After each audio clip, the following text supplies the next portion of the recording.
We're live. We're live again. Here we are. Just completed an episode. Don't do it. I know. I was about to though.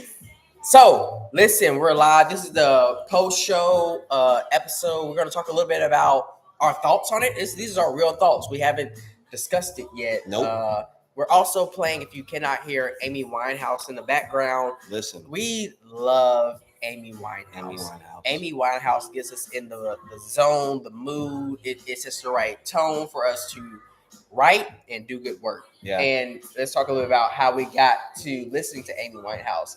We were coming back from Paris. Is that correct? Correct. And yeah. And what flight were we on? Who were flying? Probably United. Probably United. Thank you, United, for getting us from Paris back to the States safely. Please and thank you. Yes. And if you want to endorse the show, we'll take some endorsements from United too. Absolutely. We can wear some United. Please go ahead. But again, not go ahead. But you was watching a documentary of her, right? Yes. And I never knew anything about Amy Winehouse. I knew nothing about her, and I asked him because he was sitting to my right. I was in the middle seat. First of all, I cannot stand sitting in the middle seat. I like to be by the window to take a good nap. But since most planes have 3 seats and it's 2 of us, well, somebody got to sit in that middle seat. Stop it, because you like to sit by the exactly. I like to sit by the aisle because I am more likely to have to go to the restroom than he is. Yes. Or I'm more likely to go to the restroom. He got to go, but he'll hold it for 19 hours. And not me. I am the one that always compromises. So I am not yes, getting the yeast you all infection have. These airlines. You all know that I am a good friend. So, okay. So, yes, we like to listen to Amy Winehouse to get us in the mood. So I've always liked Amy. Let me see. How did I meet Amy? Amy Winehouse. Very interesting question. I don't know. We didn't prepare. So, I know this. When I started listening to Amy,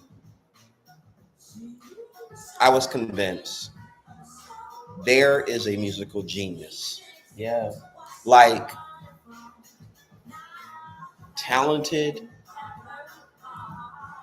effortless, just in her own zone. Mm-hmm. Now, as I started listening to more and more and more of her, I wanted to know more about her. And then I learned, of course, of her habit and her alcoholism. Yeah. Which made her song, Rehab, famous. Literally. And in the song, she says, they tried to make me go to rehab. Man, I ain't gonna say nothing, but I know this. I miss Amy Winehouse. I do.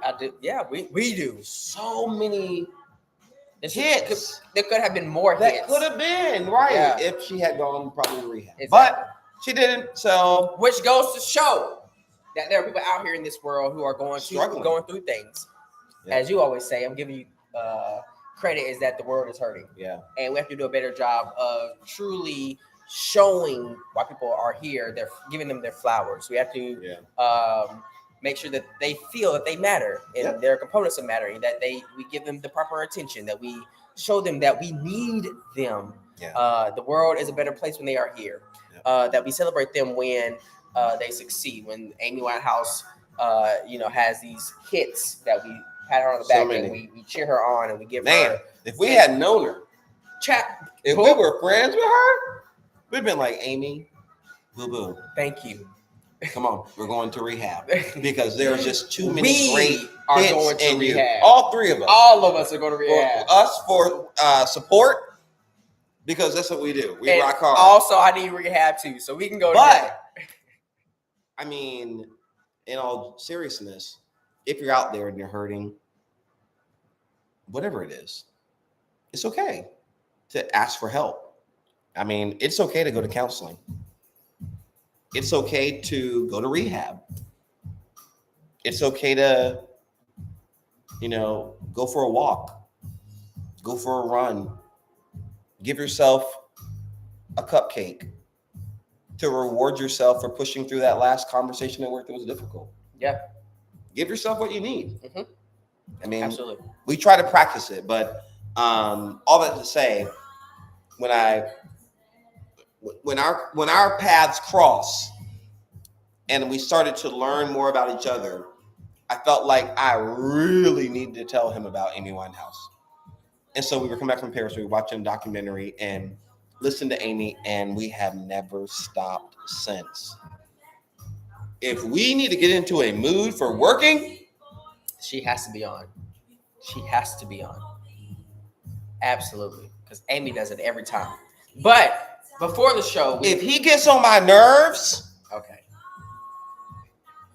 Amy. If I get on his nerve, he don't throw hands. He says, put Amy on. And Amy helps us. Mm-hmm. Why? Because, you sort of get into the words, you get into the lyrics, puts you in a dancing mood, puts things into perspective. Yeah. I mean, the things that what she's saying is so powerful. Mm-hmm. Like she's telling a story and a message. And that's what we do in our work. We try to tell a story. Mm-hmm. Give the people what they need to hear in order to do the good work that we always strive to do. No doubt. Tonight we try to do good work through our podcast, the Do Good Work podcast. And we talked about several things. One, we shared some tips and advice on how to prepare for a job interview, how to do. There's water in this glass, y'all. Go ahead. The job searches, because there are many people out here who are being fired based on what is happening with the current administration and what they're pushing. So, talk to us a little bit about why we started to why do we do that now during the episode? Because we didn't do that early on. That's true. I mean, well, this episode, believe it or not, we're almost going to be at our 30th episode, which means we're almost 30 weeks. Which means I'm running ahead in this, but I know because I typically do the tech part of the podcast. We're going to get to episode 30 in the next couple of weeks. It's a weekly podcast. Hold on. We have a viewer right now.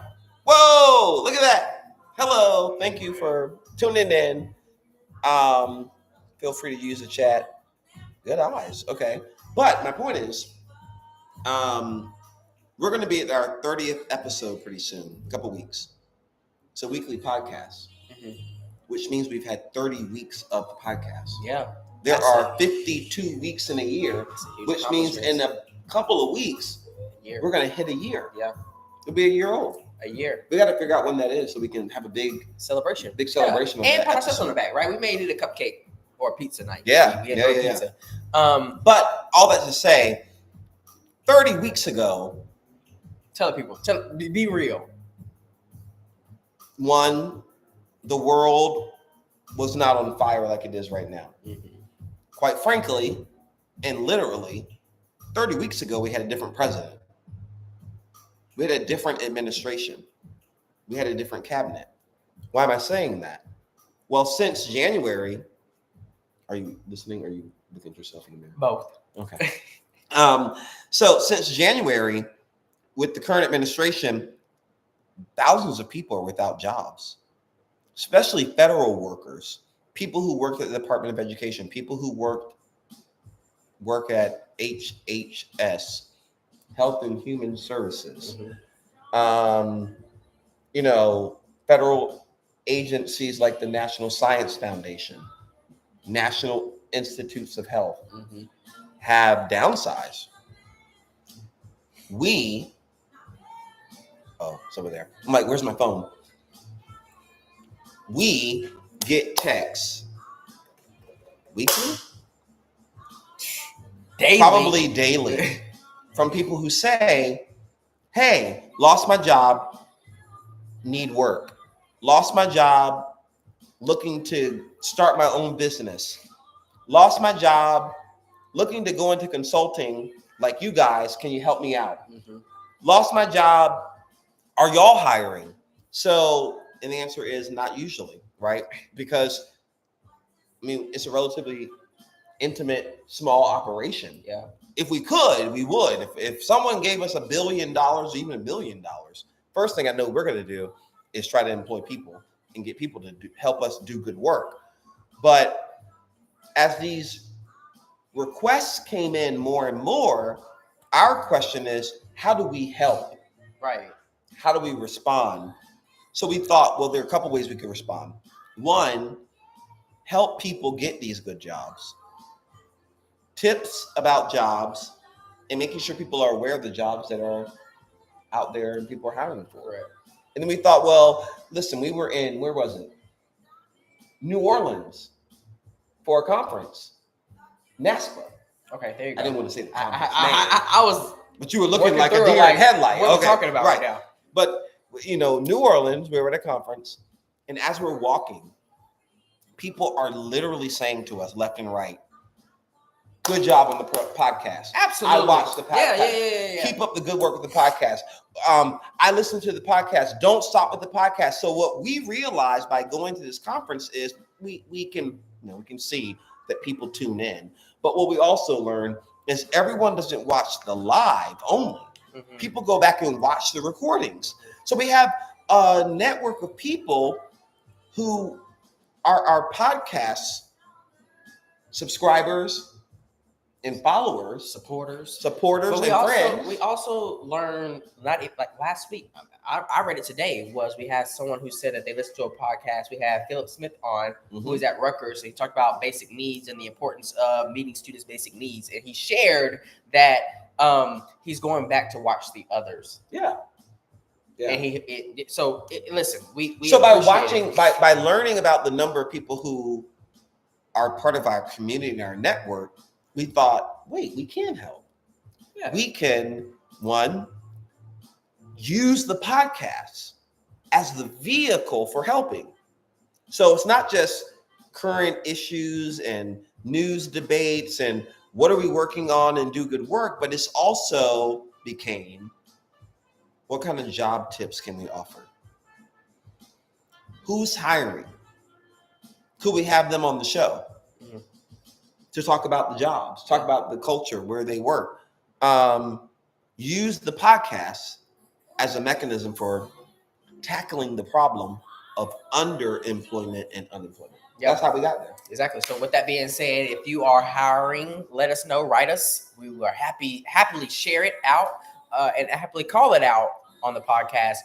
Also, we've been thinking about, if you're hiring, please reach out to us if you want to be on the podcast. We're going to give you some airtime to talk about what you're hiring for, the job description, a little bit about the climate at that place, to amplify and help our listeners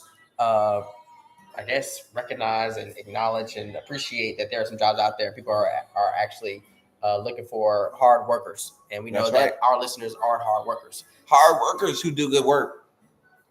Okay, so that was the first part of the show. And then we sort of transition into talking about current events and things like recent grants, Harvard and funding, the FSU shooting, these three issues. So how do you feel about the whole talking about current events and news kind of stuff? I like it. I think that, at first I kind of hesitated to kind of do that type of, sharing on the podcast, because, one, you have to be up to date and current. You have to do a little bit of reading, a little bit of work to understand the issue. You can't just come on the podcast and just talk out the side of your neck. Right. But I've also realized is that it is helping people. So many people reach out to us. Thank you all that you reach out. The ones who reach out, the others who reach out in the future, sharing that is helpful, that they didn't think about it that way, or they didn't know what was happening because of their day-to-day lives. So, this is, again, another platform for us to share and inform our viewers about what's happening in the world. What does it really mean? Because we also know that the news media, they have time restrictions, and they only can share so much. We also know that there are people out there who write these posts and these news outlets that have, they can only say so much. Right. So how many words that they have. So it's an opportunity for us to really dive deep into what is happening in the world, how it impacts people who look like us. People who look like us, the communities we serve. Exactly. Yep. So that's what I like the most about it is Me that too. we get to, we've been talking about executive orders for some time now because our president puts them out like nobody's business. So it's an opportunity for us to read about it, take some notes, conversate, and then share to the people about what is the executive order talking about, who does it impact, and how we can move forward. Yeah, I agree. I mean, I agree with you. I at first was like, I don't know. It's we've talked about this a lot, that in some sense or in some ways, our podcast and our podcasting is like reporting. It's almost like news reporters. Welcome to Nightly News with Terrell and Jaquin. But it's not that, because news reporters are supposed to be more objective. Now they're not. Everybody knows. If you go to Fox News, you're going to get a certain perspective. If you go to CNN, the MSNBC, you get another leaning of a perspective. Here's our lean. We report on current events and news with a heavy leaning toward what's right. Not right or left or conservative or liberal. What is right for the people that we serve. So we talk a lot openly and unapologetically, quite frankly, about issues that matter to the communities that we serve. And we frame them in a way that responds to their needs, much like we have to do in our research. We have a project we're working on right now called Voices Under Fire. A little prelude to that project, where we are literally calling attention to the lived experiences of people who have lost their jobs due to anti-DEI measures, who have lost their companies because of these soaring tariffs. Yeah. So like we talk about it. Okay, so listen, no shade to any news channel. You don't have to come after us. We like you. CNN reports on that. MSNBC reports on that. Fox News reports on that. But what we do is we then bring into the podcast, either through a host, a guest, or our own commentary, how this is impacting low income, no income, distressed communities, vulnerable communities, communities of color, communities of difference. That's what our angle is. And communities under fire. And communities under fire, right? So we know people are losing jobs, but do we know that there are Jewish teachers who care about all of our students who are losing their job because they're Jewish? Stay tuned. It's coming your way. Voices Under Fire. Do we know that, grants are being stalled and stopped, but the grants are, the frozen grants are keeping some universities from powering mobile science labs that make their way into low income and urban and rural communities, so that little kids who don't have access to a museum or a laboratory can get excited about science. Voices Under Fire. We bring those stories to you to pull back the curtain on what's really happening, so you can see real people are being impacted, and it's people you care about. Right. Yeah. That part. I think that's the importance of the work that we're doing. I think that's the importance of the podcast. we have to be a little transparent and honest, is that it took us, we always talked about the podcast and what it could do for the people that we serve. But, we also, I could say that I had some reservations. So I didn't know what it looked like. And it has grown over time. We kind of talked about this earlier, is that when we first started, we used what we do on our social media to kind of share it in the podcast. It looks different now. Mm-hmm. And we have received a lot of positive feedback about the work that we're doing and how it is positively impacting the people that tune in and people that don't tune in, because people that don't tune in right now, people who do tune in share those messages that we're sharing. Yeah. So the second thing is FSU. Yeah. There's a mass shooting on FSU's campus. And we know that gun violence is a major issue in the U.S. And the problem is something that's happening too frequently. Way too frequently. And we have to figure out what we can do to kind of combat and prevent these things happening on our campuses. But most importantly, what I want to kind of shift and talk about is, at one point, I think it was Nashville had a shooting at a high school. Mm-hmm. And what we chose to do was write a one-pager on how to restore community and connection. Yep. And let's talk a little about, what prompted that, and then what we put in that one-pager and where it lives now. Yeah, absolutely. Well, what prompted it is, and if you are listening to the live or you watch the live, this post-show replay or post-show huddle, sync.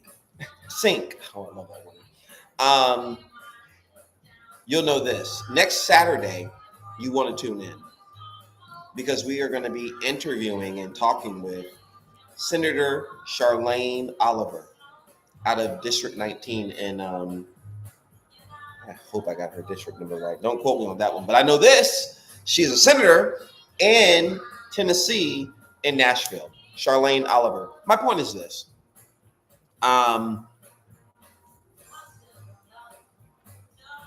When that school shooting happened, one of the first things that Senator Oliver and district leaders did, and I celebrate you for this, is they reached out to communities and firms like ours for advice. Yeah. Hey, this just happened. What is the science and what's the research say about how to restore community? Because you don't just go throwing stuff at the wall hoping something will stick. Not nowadays. We got too much data and information. So it was really in response to almost an invitation for us to help. And those are 4 very powerful words for us. You want to know our number? You want to know how to call us? HELP. Ask for help. Literally. We're always there. If you want, we will stop what we're doing. We literally stopped what we were doing that day. Yeah. Right. We have projects already on the list. We already had things that we are going to do for on the agenda that day. Yep. And the moment we got the call, the moment we got the email, we stopped. Don't ask us for help, because if you say that, if it's something we can definitely do, absolutely, we're going to do it. So in response to that plea, we then, as Jaquinja said, we hard pivot, went right to, okay, let's get into this. One pager. And again, our lens for a lot of this is belonging. Yeah. The moment we start looking at this school shooting, it's about belonging. How do you want to restore community? Community is about belonging. So what does the research on belonging tell us schools should be doing in order to restore community after a school tragedy? That's what did it. Yeah. Now then, what do we say? What kind of things do we talk about in that one page? Several things. I mean, there's, we always talk about tradition. Mm-hmm. And we, there are things out there already. And the thing is, like, we want it to be different as much as possible. We don't want to reproduce what is already shared. So distinctive. Again, it took some reading. It took a lot of reading, and then conversating about What can we say that is different? And we acknowledge that, to restore community, we have to bring the people together. Yeah. And not just the students, but the families and friends. Yep. Community, right? And bring them to the campus. Do something fun, lighthearted, but also tell the truth. Speak truth. And let them know that we're acknowledging what happens. And here are the things that we're doing to ensure that your student is safe when they're at school. Because that's the most important thing. If they don't feel safe, belonging is a feeling. If they don't feel safe at school, how can we expect them to learn, to grow? Yeah. So that's one thing that we did, that we shared on that one pager. Was to bring them together, acknowledge the importance of community, but also the importance of the tragedy. Yep. And then you said what we're already doing. So, like, people want to feel safe. And when tragedy happens, the first thing they think is, oh my gosh, I'm not safe. So we advise these school and district leaders to remind people, oh, no, don't believe the hype. We are a school and a district that cares about your safety and security.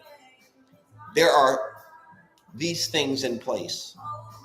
Even right now, we have officers, we have metal detectors. Rehearse what you're doing to ensure people's physical safety, maybe even their psychological safety.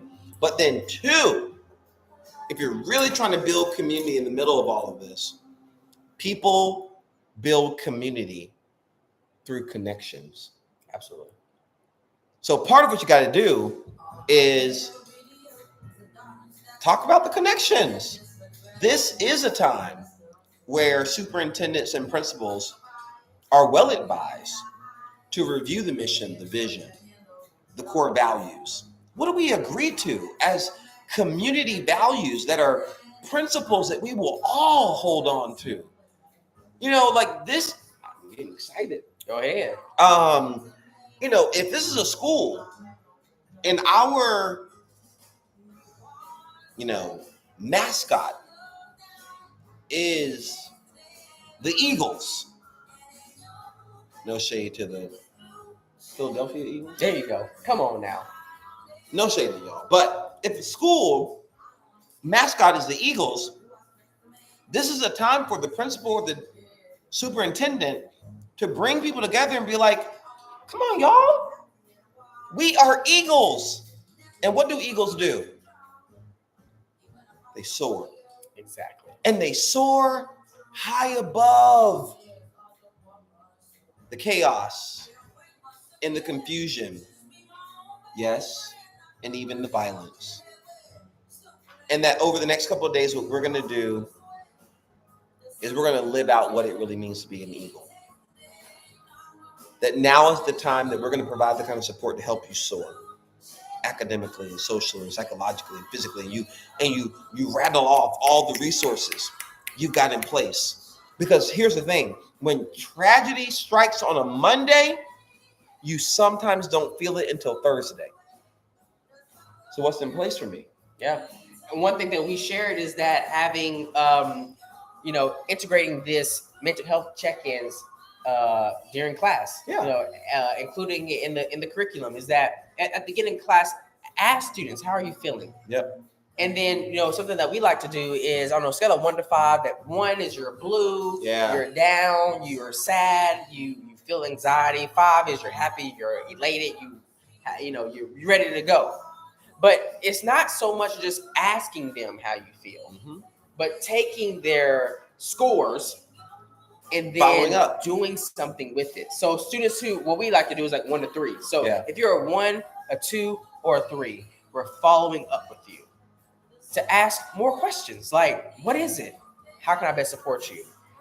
It's also, making sure that the resources are sustainable, right? It just can't happen one day. Right. And we're like, oh, checked off the box. We did it. No, We're it done. has to be continued. It has to, happen over time. There is no time frame on recovery. No, it's different for everyone. And that's not just true for school shootings. Oh, come on now. I'm gonna hold him up because Come on now. you know, y'all, this is my friend. But my brother texted me. I don't know if he'll watch this, but my brother texted me the other day and he said, "It got me." I said, I knew what he was talking about, but what? He said, I was driving down the street and a song came on from my dad's funeral. Wiped him out. And my dad's funeral is almost 2 months. It was 2 months ago almost. So what are we saying? There is no time frame on recovery. It hits you when it hits you. To the principals, the superintendents, the college presidents, and the provosts who are impacted by the kinds of things we're talking about in tonight's show, which was the Florida State shooting, you have to ensure long-term support for students and staff. We're talking drop-in counseling, teletherapy, support animals, trauma-informed pedagogy, triage hours in the counseling center. And when you're out of ideas, engage some of these professional support groups. Listen, Yes. shameless plug. Come on. Reach out to us and ask us. We'll make sure we tag this one pager in this post for tonight and in the episode. But there were students who were sitting in class when what happened at Florida State happened. They didn't realize what the sort of severity, 2 dead, 6 injured, until they got out of the building to the other side of the street. I got to say it because I feel it.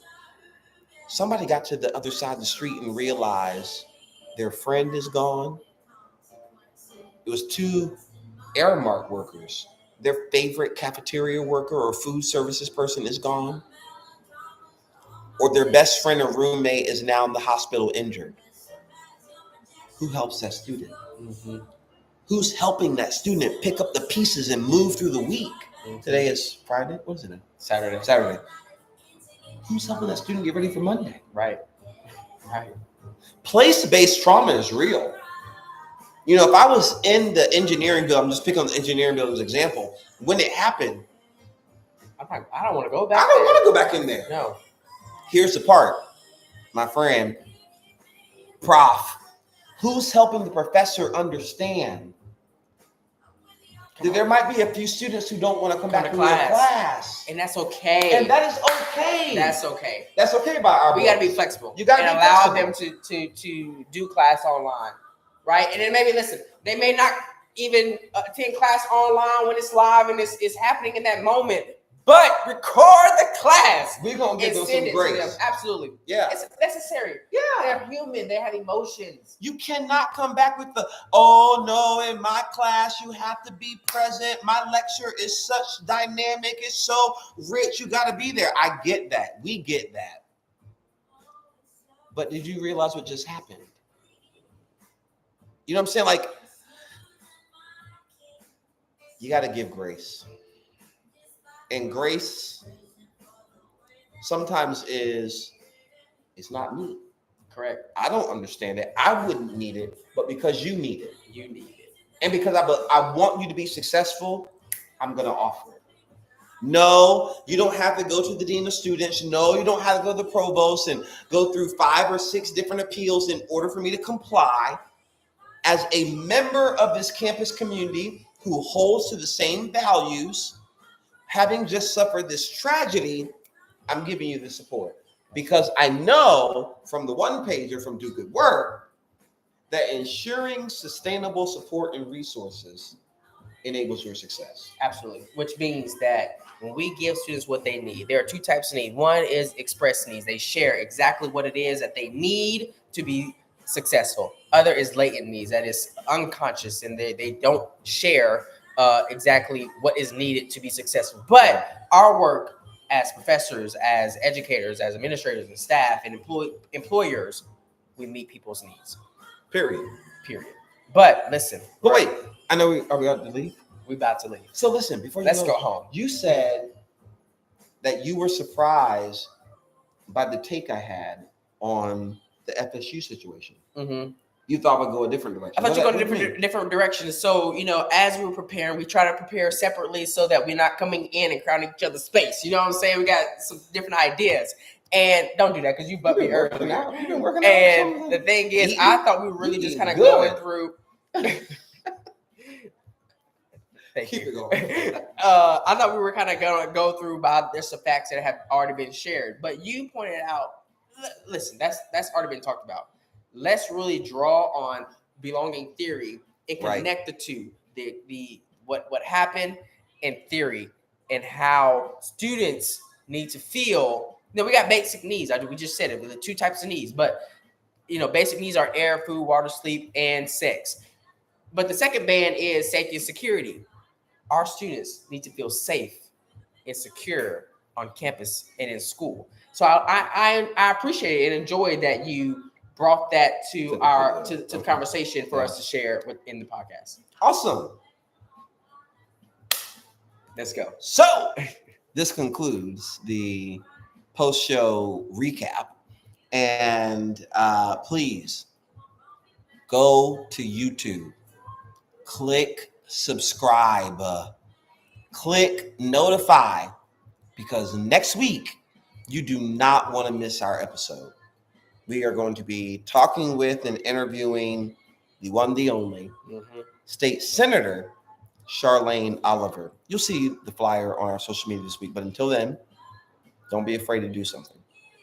And if you're going to do something, it may as well be something good. Do good work. Peace.